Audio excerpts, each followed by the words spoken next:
After the flood, Noah is usually remembered as the man who preserved life and received God's covenant. But Genesis gives him a disturbing final scene. The man who survived the judgment becomes drunk, lies uncovered inside his tent, and wakes to curse, not Ham, the son named in the incident, but Canaan, Ham's son and Noah's own grandson. That creates two questions. What exactly happened inside that family, and why did Canaan receive the curse? Genesis says Noah planted a vineyard, drank its wine, and became drunk.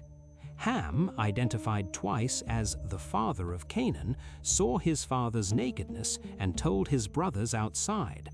Shem and Japheth then walked backward with a garment and covered Noah without looking at him.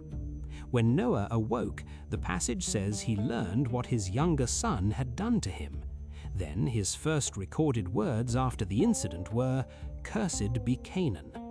The text never plainly says that Ham laughed, mocked Noah, assaulted him, or even touched him. It also never says that Canaan entered the tent. Those details come from attempts to explain a story that leaves its central offense strangely unclear. One interpretation is that something more serious happened than an accidental glance. The phrase about what had been done to Noah sounds active, and some readers believe the brief account deliberately avoids describing the offense. A recent scholarly proposal goes further. Perhaps younger son refers to Canaan, making the grandson, not Ham, the hidden offender. That would explain the name in the curse, but it requires reading information into the gaps. The story still explicitly says Ham saw Noah and told his brothers, while never directly describing Canaan doing anything. A second interpretation turns the question around. Perhaps Genesis is not asking readers to prove that Canaan deserved the curse. Perhaps it is showing Noah's own failure. The similarities to Eden are difficult to miss. A man works the ground, fruit leads to disaster. Nakedness brings shame, family relationships fracture, then a curse enters the story.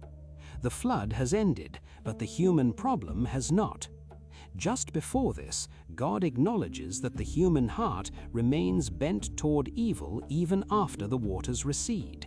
Noah emerges into a renewed world, yet his household quickly produces exposure, humiliation, anger, and domination. On this reading, the curse may be an unjust transfer of punishment spoken by a wounded and possibly still impaired patriarch, not a command God gives or a judgment God explicitly approves. There is a strong objection. The narrator never directly condemns Noah's words, and the repeated identification of Ham as Canaan's father suggests that Canaan has been part of the story's purpose from the beginning. Many scholars therefore understand the episode as an ancient explanation for later conflict and the subordination of the Canaanites. But even that does not tell us that the curse was morally right. It explains why the story may focus on Canaan. It does not reveal an offense committed by him. The passage also became dangerously distorted in later history. It was often called the Curse of Ham and used to defend the enslavement of African people. Yet Genesis does not curse Ham, and it says nothing here about skin color. The named target is Canaan. So why did Noah curse his grandson after the flood? The honest answer is that Genesis leaves the reason unresolved. Canaan may have had an unrecorded role. The curse may explain later national hostility, or the silence may be intentional, forcing readers to question Noah rather than invent guilt for Canaan.